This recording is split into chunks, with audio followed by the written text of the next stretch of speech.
When it comes to being a print-on-demand seller, there are a few things that can really make or break your shop and enable you to either have success or not make any sales. And a big one of these is actually going to be your mock-ups.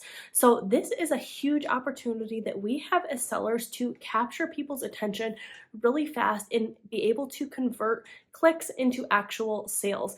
But this is an area where I see so many people going so wrong. So in today's video, I'm going to share with you some of my best tips for having mockups that actually convert and sharing with you some of the biggest mistakes I see people making that are really holding them and their shops back. I'm also going to share with you the tool that I use as well as how to create a really stunning mockup in not a lot of time. Because at the end of the day, print on demand really is a numbers game. So if we can be getting more listings out, making our mockups faster, that's going to enable us to get more products in front of more people, leading to even more sales. So we don't want to be spending 10, 20, 30 minutes just making one mockup when we can do 10 of them in that same amount of time. So one of the first biggest mistakes that I see so many people using all over Etsy is a really simple fix. So on Printify or Printful, when you create a product on there, it is going to automatically auto-generate you some mockups, which when you first think about it, that might seem like a good idea because it's saving you time,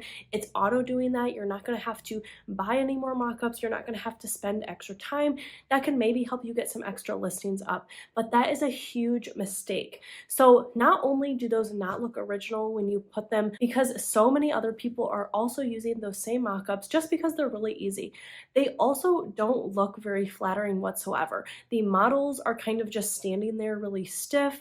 They look very like auto-made. This doesn't look like a real person wearing an item you created. We want to make sure that our shirts and our products are going to look as good as possible. They're going to look natural. They're going to look good. We want our customers to be able to imagine themselves in this. And I really don't want to imagine myself just kind of standing there stiff wearing a t-shirt that doesn't do anything for me. So one of the biggest and simplest changes you can do is by creating some other kind of mockup. Now, there are tons of different places to get mockups, but I'm going to share with you the place that I have been getting my mockups for years. The site that I love to use is actually called Placeit, and they are sponsoring today's video. So Placeit not only has a bunch of design tools, but they basically give you access to thousands and thousands of different mockups for really any kind of print-on-demand product that you could be selling. So they have mockups for totes, t-shirts, sweatshirts, journals, hats, mugs, and really everything in between. But I absolutely love all of their apparel mockups. So this is my go-to for looking for t-shirt mockups. They have so many different kinds, and I'm going to take you through step by step how to actually go about looking for one and creating one a little bit later in this video.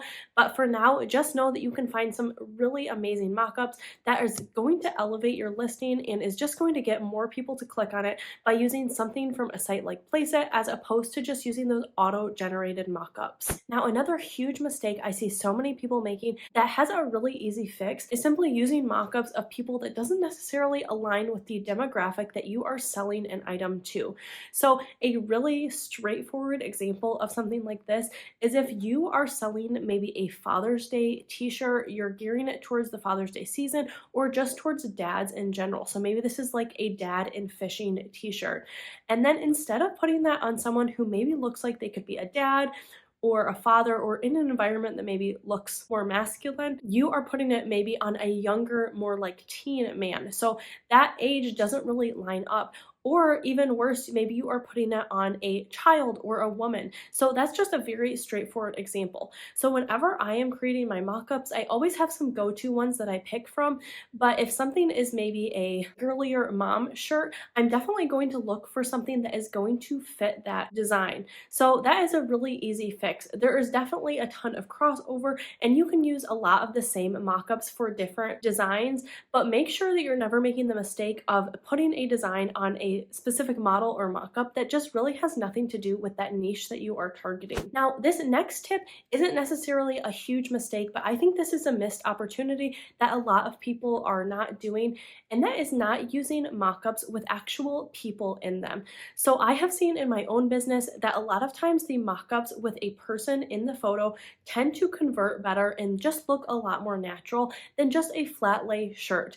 Now, don't get me wrong, I do have a lot of flat lay listings on my Etsy shops, but I really have been switching almost all of my new listings to only feature models in them. So if you haven't experimented with actual people in your mockups, I would start adding that. However, there are a few things that you definitely want to avoid when you are having models in these mockups.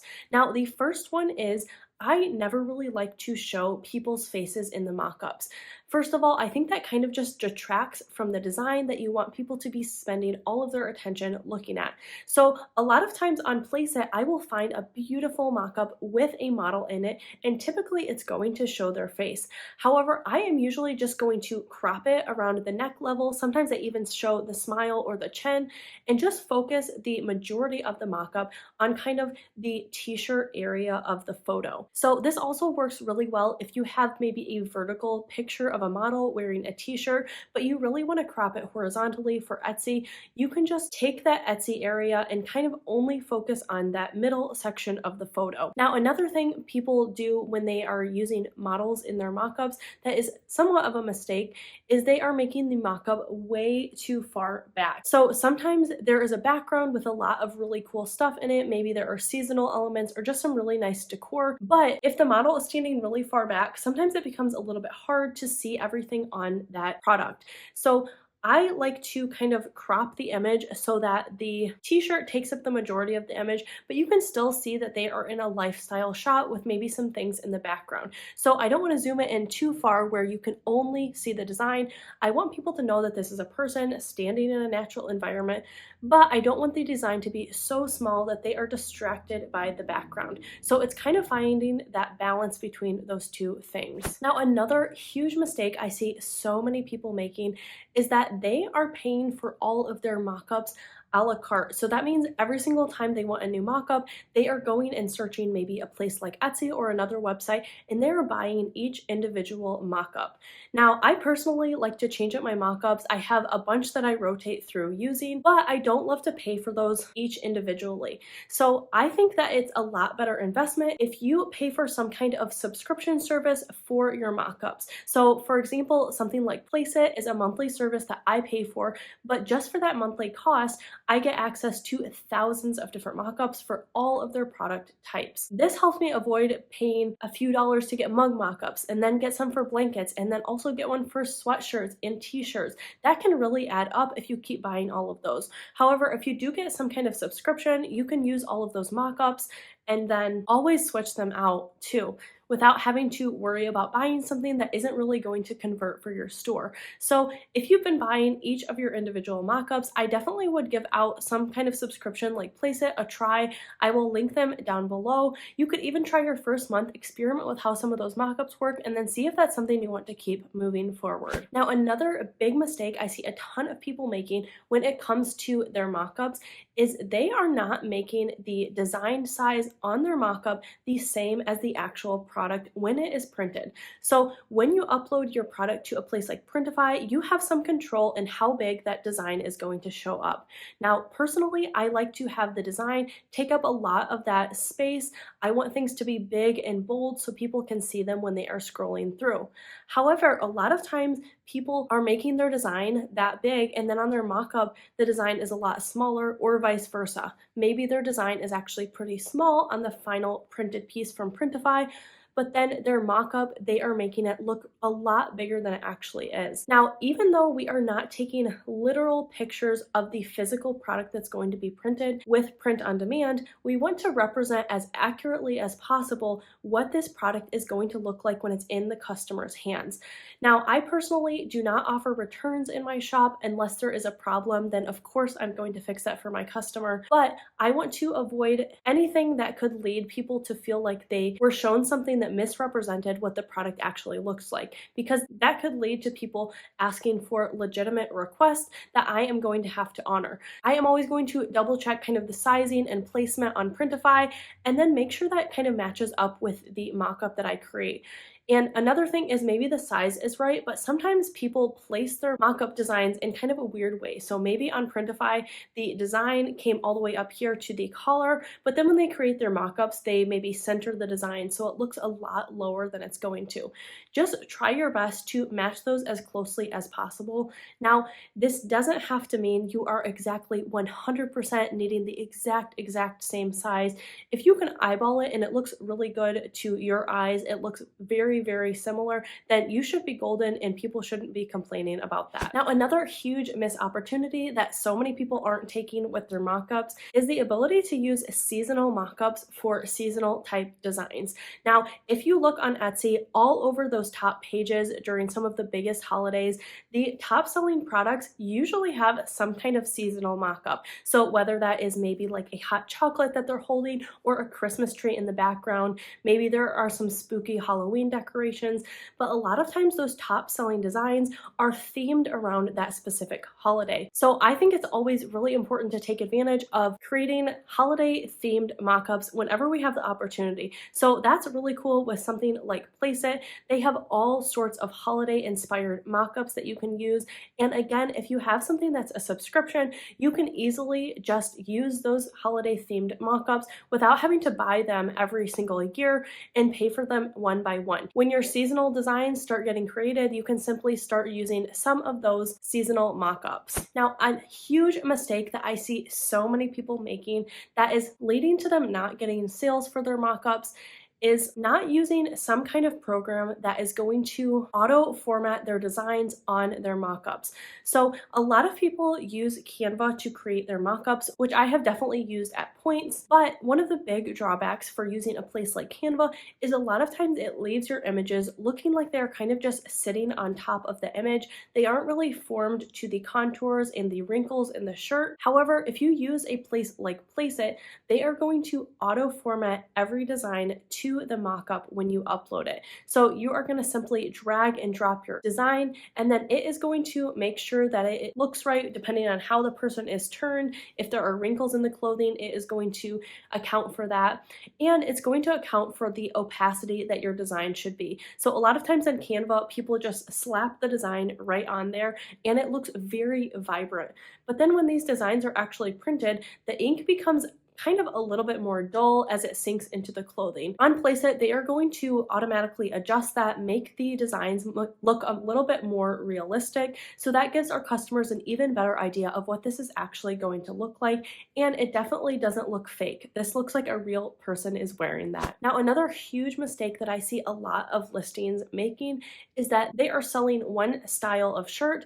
However, they create a mock-up with a different style of shirt. Now, on Placeit, they have tons of different styles, but you definitely need to pay attention to what your actual shirt looks like on a place like Printify. So maybe you are selling a Bella and Canvas 3001, so that's going to have like a crew neck collar, it's going to have some short sleeves, and then you get on Placeit and then you pick something that maybe you don't notice but has kind of more of like a slouchy distressed fit, or it maybe even has a V-neck. So sometimes you are going to pick that as your main mock-up photo, and then a customer gets the item and it's a completely different shirt, and so they're not going to be happy that you misrepresented that. Now, I definitely don't think that you have to have the exact same style shirt. So on Placeit, I am going to use a mock-up that looks very close to this Bella and Canvas 3001, even if it isn't the exact same brand. I want to make sure that it's going to look virtually the same. And that has worked really well for me.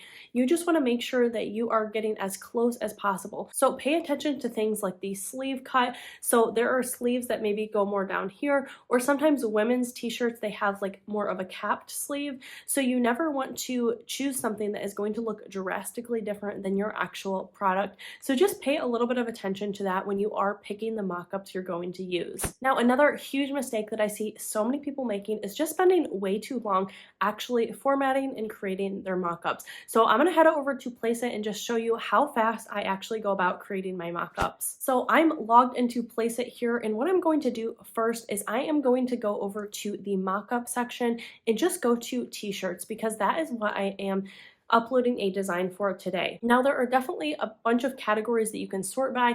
You can sort by the t-shirt type, you can sort by men's shirts, women's shirts, just the garment only, so more like a flat lay, or with a person in them. You can even sort by all sorts of holidays. So today I'm going to look for a really good t-shirt that has a woman in it that I can kind of crop to be a really nice mock-up. So let's take a look at these here until I find one that I really like. All right, so this one looks really good. So I am gonna go ahead and click on that. Now, this is where we can change the color of the t-shirt. So right now it's defaulting to a white color, but I really want to put this on more of like a sand color design. So I'm just going to switch the t-shirt here, and then we are going to start actually uploading our design. Now this is super simple. All you're going to do is either drag and drop it or click here and select the file that you want to upload. All right, so I have uploaded my artwork here, and it's going to start auto formatting that, but a lot of times I'm just going to adjust this and kind of make sure that it's going to look like how I place this on my product in Printify. So I'm going to move it a little bit here until I'm really happy with that. Now when I'm happy with that, I am going to go over to the top right hand corner and click download. Now once that is done downloading, I'm going to go over here to the crop settings, and then we are going to adjust the crop to be the correct size for an Etsy thumbnail. Now the size that I typically am going to crop these to, and you can just jot this down so you remember it, is going to be a width of 2700 pixels and then a height of 2025 pixels. Now, then we can kind of adjust the photo to be able to fill that complete space. And then when we're happy, we are just going to click download that. And then our mockup is completely ready to use. It was that simple. It just took a couple minutes to make a really stunning mockup. Placeit really is a phenomenal tool for print-on-demand sellers. Today, I only really highlighted their mockup features, but they truly do have some amazing design features that you could use as a print-on-demand seller. They even have some video mockups that I would love to get into in a future video too, because that is a really fantastic tool as well. I'm going to link all of their information down below if you do want to create an account with them. Now, if you want to see some of the mockups that are most used in my print-on-demand business, I'm going to link this video here where I reveal all of those. Thanks so much for watching, and I'll see you in my next video.